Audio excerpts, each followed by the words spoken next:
This guy built a $10 million business thanks to one simple skill: writing. What's even crazier is that he started this business while he had a 9-to-5 job and didn't quit that job until he was making $1 million a year. He invited us into a studio in Miami, Florida to tell us exactly how he made his first dollar and his exact routine to build $1 million business while he had a full-time job. Wake up at 4:30 a.m., write for 2 hours, get back to my desk at 7 a.m., do my BlackRock work during the day, log off as soon as I could, and then build in the evenings. Before the success, Dicky was crushing it by all accounts. New York City, Wall Street, 6-figure job, but deep down, he was unhappy, slaving away at a job that gave him no freedom. Then, one day, he wrote a tweet that changed his life forever.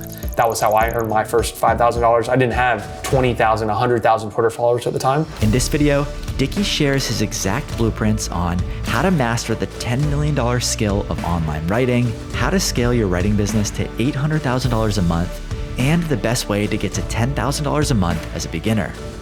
The fastest way to monetize is actually... I'm Pat Walls, and this is Starter Story. Thanks for having me, Pat, Dicky. what's going on, man? Yeah. Welcome to the shipyard. Appreciate you being here. Tell me about who you are and what you built. I'm Dickie Bush. 2 years ago, I was a Wall Street hedge fund trader working 60-hour weeks under fluorescent lights, trying to make $90K a year. That led me to start writing online. Now, 2 or 3 years later, I am a full-time writer with a portfolio of writing-based businesses on pace to do $10 million in 2024.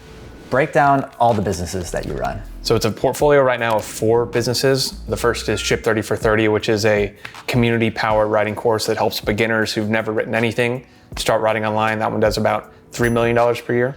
The second is the Premium Ghostwriting Academy, which helps beginner freelance writers to position themselves as premium ghostwriters. That's a evergreen group coaching model. That one does about $5 million a year. Then we have Write with AI, which is a paid newsletter for training AI writing tools to become your personal writing intern. That one's on pace to do $500K this year. And then the last one is TypeShare, which is a SaaS business with everything you need to start writing online: templates, analytics, hosting, all of that in one place. So all 4 of those, they're in the writing area. They all kind of build on one another. And 3 years ago, I didn't know how any of this worked. Tell me a little bit about your backstory and how do you get into entrepreneurship? So my backstory, you could trace back to when I was pretty young. I had a handful of obsessions, luckily hit an athletic streak, which allowed me to play football in college at Princeton, studied math and computer science there. And then as a sophomore, I got an internship at BlackRock. I was like, wow, this is the coolest thing ever. This is a dream job. I'm gonna go work for a hedge fund. That led to taking that full-time job when I graduated. I was checking every single box. I got good grades, on track to be 22 years old, making 180 grand in New York City. I'm like, I did everything right. Amazing. 18 months later, I was doing well at the job, but if I showed up at 5 a.m. and worked till 8 p.m., I might make 10% more money.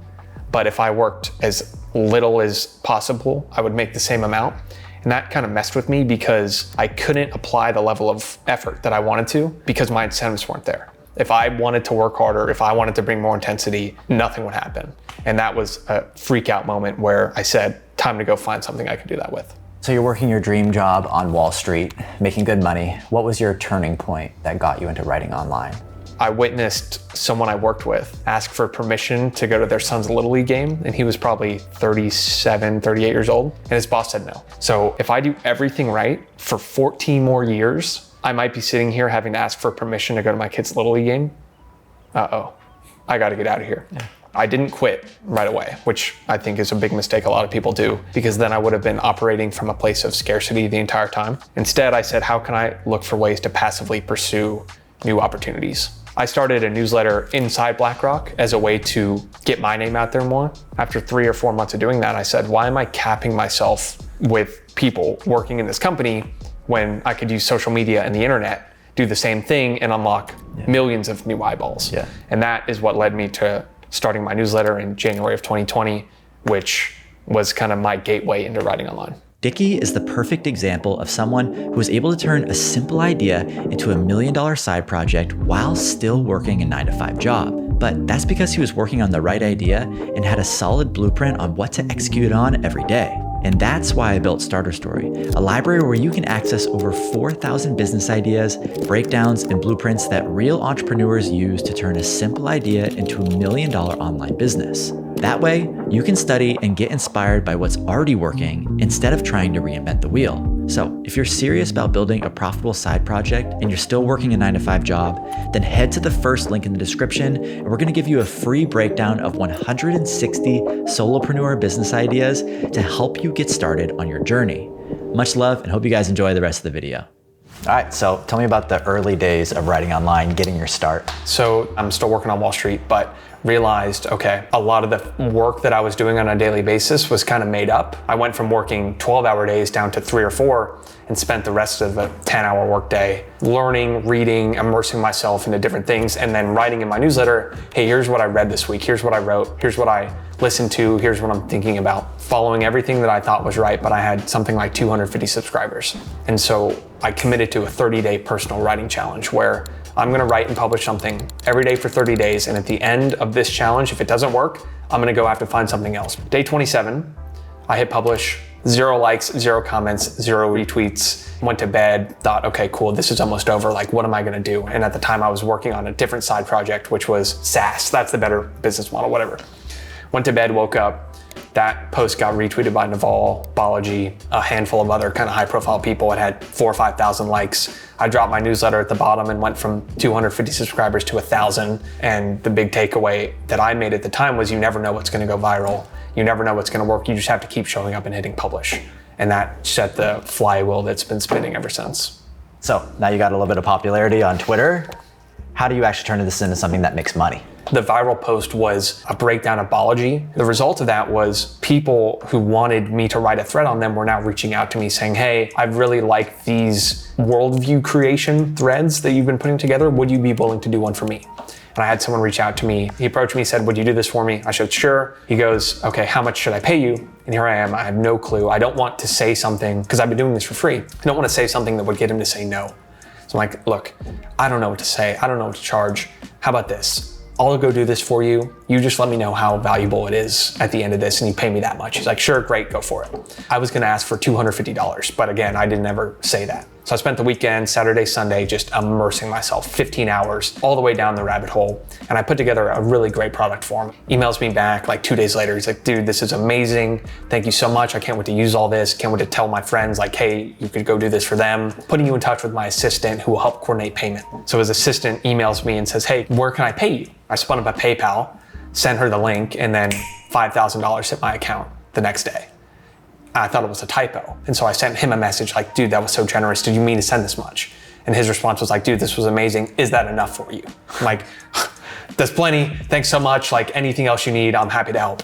And that was the very first time in many years I felt that I, again, had something where more effort, more intensity led to more results. And that completely broke my brain of, wow, the attention that I generated from writing led to a business opportunity that paid me $5,000. We're clearly onto something here. So you make your first $5,000 with ghostwriting. What happens next? Over the next week or two, had a couple more people reaching out where I was probably on pace to make 10 grand a month. But to scale up a ghostwriting side hustle beyond 5 to 10K as a side hustle is very difficult. So I zoomed out and said, what was the input that led to this opportunity? Well, it was writing and publishing every day for 30 days on my own. So I tweeted out, hey, I just completed a 30-day writing challenge. It changed my life. Would anyone be willing to do this with me? Because I knew that was intense. I'm gonna need some accountability if I wanna do it again. Again, I was terrified to charge money because it was like literally a Slack accountability channel. Like how much would someone be willing to pay? But there were so many responses that I couldn't just make it free. So it was $50 and you got your money back if you completed all 30 days. People loved it. The Slack channel was blowing up and I wanted to figure out if I was gonna actually charge money for this, what do I need to deliver? So I held over 50 one-on-one interviews, ended up packaging everything that I learned from those interviews into a much better product and charged $99 for it. And then that made 30 grand in December. You're starting to make a little bit of money online. You have this product that's working, but you're still working your full-time job. Tell me about that experience. I've realized I have a scalable vehicle that I can dump a ton of effort into. I partnered with Nicholas Cole to come on and transition this from just a Slack accountability channel for $99 to a full immersive 30-day digital writing education. And so that was all of 2021. Wake up at 4:30 a.m., write for 2 hours, be at my desk, ready to log in for my 7:30 a.m. BlackRock call. Do that during the day, log off as soon as I could, and then build Ship 30 in the evenings. By the end, it ended up working. So 2021, Ship 30 did $1 million, like 90% margin. I had hit my goal of doubling my full-time job income from my side hustle. FaceTimed him, said, hey, this has been awesome, but I really want to take my kind of life trajectory in another direction. Thanks for everything. And it ended up working out, luckily. Yeah. You have this amazing story about how you built this business just from writing online. But tell me, why is the skill of writing important? When you recognize that the foundation for every single piece of content, every product, every video, every podcast is writing, it's the most applicable skill. Yeah. And so if you can learn that, plus learn to write in a persuasive way or in a compelling way, you basically write your income ticket for the rest of your life. Because you can apply it to any business, you can apply it to any venture, you can apply it in any company. Schools do such a horrible job teaching it. People leave it in the real world and go, what is writing going to do? A thesis statement and like a 5-paragraph essay and a word count? But that's totally not what writing is. What's your advice for becoming a good writer and a great writer? So I can help with becoming a good writer because that's all I consider myself. But the best writer I know is Nicholas Cole, who's my business partner. He wrote a book called The Art and Business of Online Writing, which is the first book I read on writing on the internet. I think it's the #1 book any person should read who's interested in writing on any kind of social platform. It's going to give you a full crash course of everything you need to know. So that'd be my first piece of advice is after this video, go on Amazon, check that book out. And then my second piece of advice would be always zoom out from the lens of it doesn't matter who you are, how much time you spend on it. The reader does not care about any of that. They care about what the writing can do for them. And if you write with that, what we call an empathetic lens, putting yourself in the reader's shoes and say, how can I create something that they're going to stumble into with a problem? I'm going to solve their problem, and I'm going to solve it as quickly as 2 minutes by the end of this Twitter thread or tweet or long form. It's really just solving people's problems and figuring out how you can do that in the most concise, clear, compelling way. I think when a lot of people think of writers, they think of not necessarily making a lot of money. You've been able to make a lot of money with writing. What's your recommendation for writers who want to make a lot of money? The fastest way to monetize is actually build the skill yourself and then borrow someone else's audience and ghostwrite for them.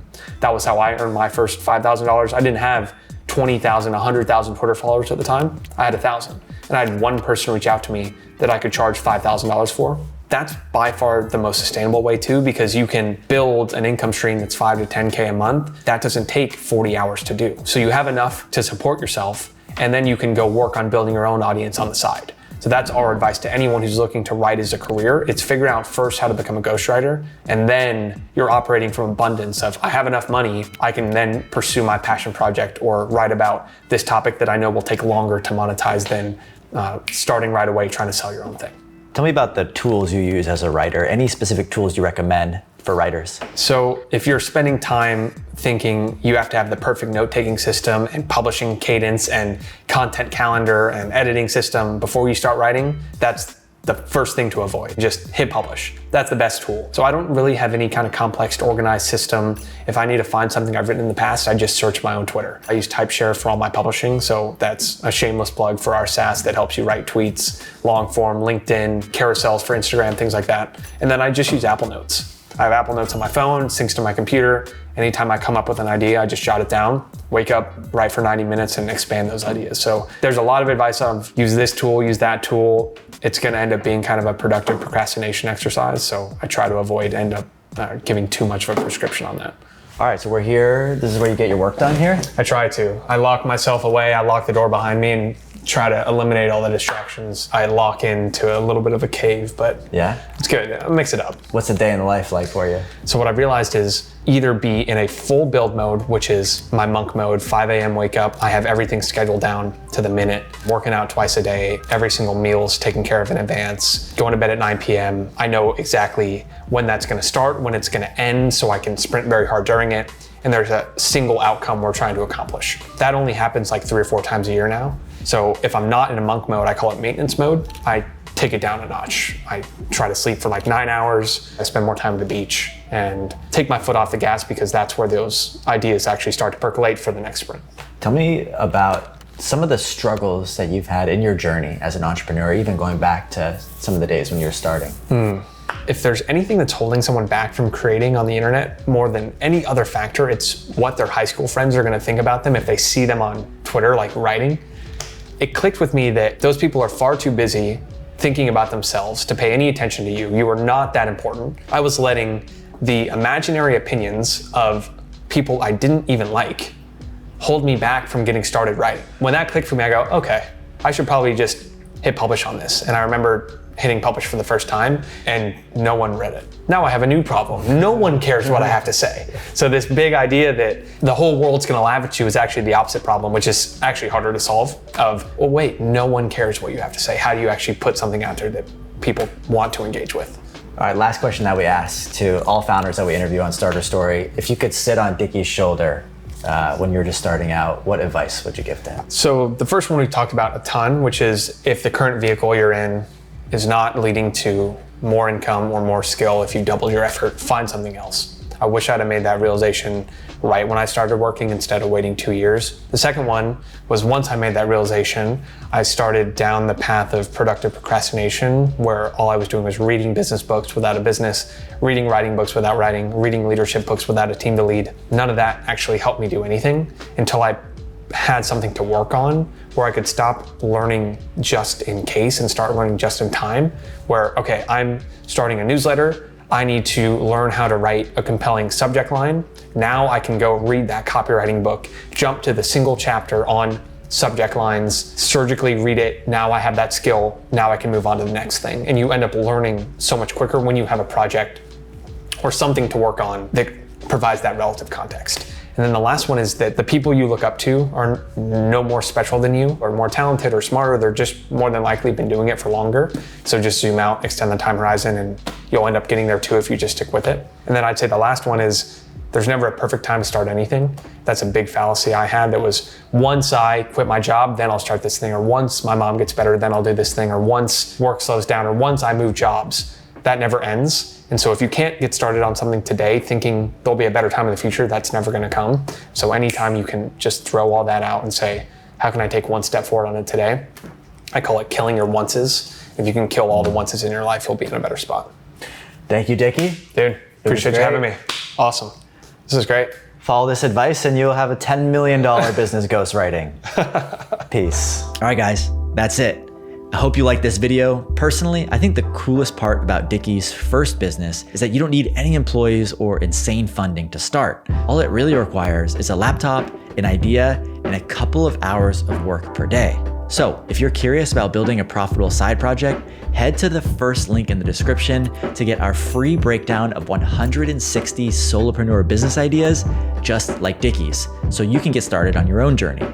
All right, everyone, I'll see you in the next one. Much love. And again, thank you guys all for watching. Peace.